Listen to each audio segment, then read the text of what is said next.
What's up, bros and hoes, or whatever floats your goat? It's your boy Relentless bringing you a brand new edition and a brand new episode of Survival. And this is a more of a how to survive survival.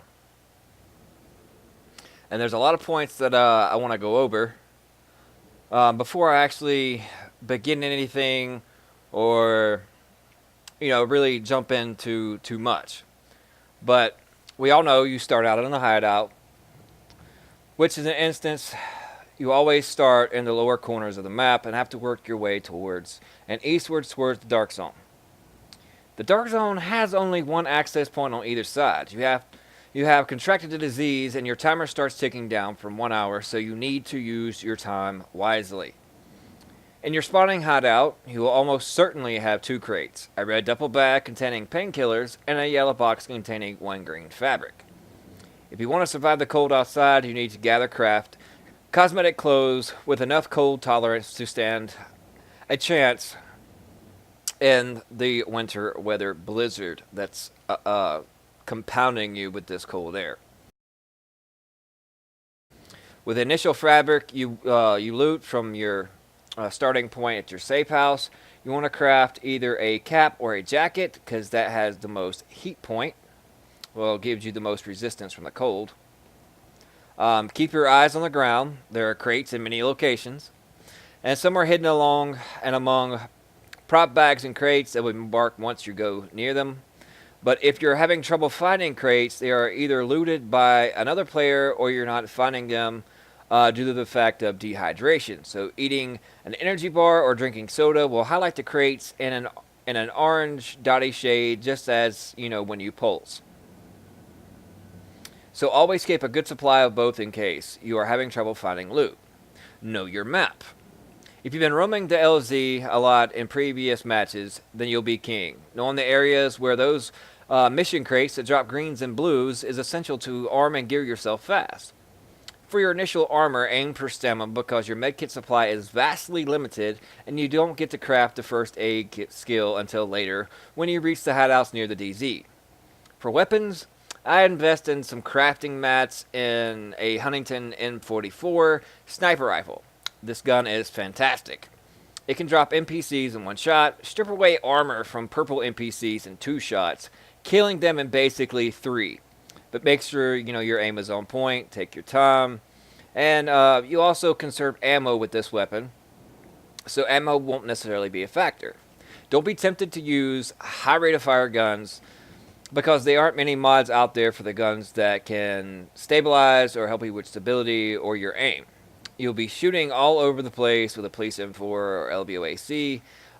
So my suggestion would be get an AK because it has a higher damage per bullet, or an LMG because of the inherent stability along with a longer shot and also a longer magazine. You're on a death timer. The default is 1 hour. Go through 5 stages. Local infection, Selectic infection, sepsis, severe sepsis, and sepsis shock. You can halt the timer by either using painkillers or medicine, which you can find in medical crates. Search near ambulances or the CERA tents for a higher chance of finding those. Plus, the hideouts in your starting area have painkillers, so stock up on those before you head out deeper into the map. Try to aim for 30 minutes to reach the entrance of the DZ. You basically want to avoid any unnecessary battles, which is easy to do in a blizzard since the NPCs are basically blind and their vision is impaired mostly due to the fact of the blizzard. So they just know the direction in which you're shooting from, so flanking works great in this mode. And this is for basically solo. Try to have at least 2 or more medicines and some painkillers.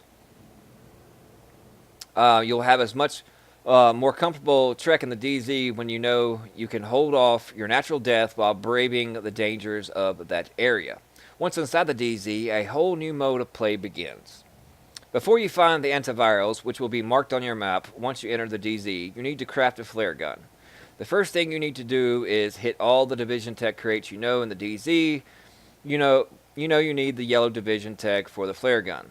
The rest you'll hopefully find on you. Also, try to reach the DZ with 1 or 2 skills equipped, preferably the first aid and pulse. Pulse gives you an early warning of NPCs and their type, so you can decide whether to engage or to avoid. First aid saves your medkits. You can carry only 3 with the upgraded medkit pouch, and you might want to need those when you get downed by enemies because medkits can revive you from a down state now. Crafting the flare gun requires a bench in any of the DZ safe houses. You cannot craft it outside the DZ. Also, you might want to invest in both the virus filters and the advanced version. Getting into the red contaminated areas requires the advanced version, and you can find really good loot there. If you're good on the time and have enough meds and painkillers, and you have already crafted your flare gun, you're set. Now, the rooftop, I believe in DZ2, but it's kind of a decent extraction because you can go up there and pop the extraction, and if need be, you can retreat downward and then go up the rope in the building across. And if you have crafted a sniper rifle such as the M44, then you can snipe that hunter from afar, and once he's down, then you can make your way to the chopper and extract. There's several different methods. We actually have one of the highest scores possible. I believe it's on PvP. You can correct me if I'm wrong for those in the comments, by Zach of Upper Echelon Gaming. He's one of the community members. He has reached a score of 29,000. And basically, if it's your first time, then it's good to try to clear landmarks, but solo, just know you're going to be swarmed by NPCs, and they come from all directions around you. So, your med kits, first aid stations, or your heals are very important. The cold is also a factor, so you got to keep that in point. And basically, you just got to keep, trying this over and over and over till you get to know the LZ. It does kind of suck, when you only make it so far, and you get to a point, and you get in the DZ, and then you die by random NPCs, and then you only get a score of like 3,000 or 4,000, and then you end up with only like 3 caches. But hopefully, the RNG gods are good to you, and you at least get something decent out of them. But the more you try, the better you'll get at it.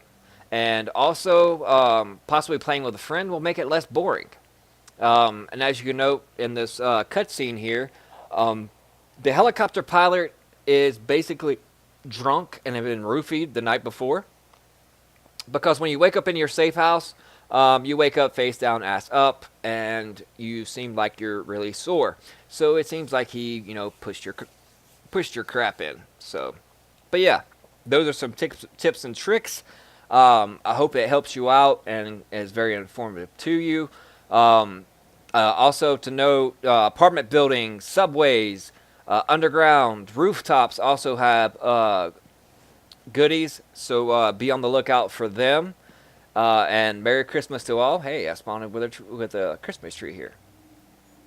But this is your boy Relentless, and before I go out here and attempt this and freeze my ass off in the cold, I just want to say Merry Christmas, Happy Hanukkah, Happy Holidays to all my subs and subscribers out there, and everybody Upper Echelon Gaming. Go check out the Upper Echelon Gaming community on Facebook. It's a great place to be when it comes to all things Division. And as you can see, the first things first, you want to craft this hat. But I don't want to necessarily see you see me utterly fail. But those are the tips and tricks that I found out from those that have played this survival more than actually I have, and also doing extensive research on Reddit and whatnot. So survive that cold, stay warm, and if you have a buddy, remember friction works if you're not around a barrel. Rub up against each other, spoon, do your thing. But this is your boy Relentless, and yes, that last part was a joke. Hit that thumbs up button. And also, the winner of the $50 Amazon gift card is Logan Widener. I will be contacting you by email, so that way I can get that to you. And also, with 50 more subs, and if I can get 50 likes on this video, then I will also be giving away even a greater gift card of $75 Amazon gift card. So be sure to follow me on Twitter. That'll give you an extra chance and an extra entry to win.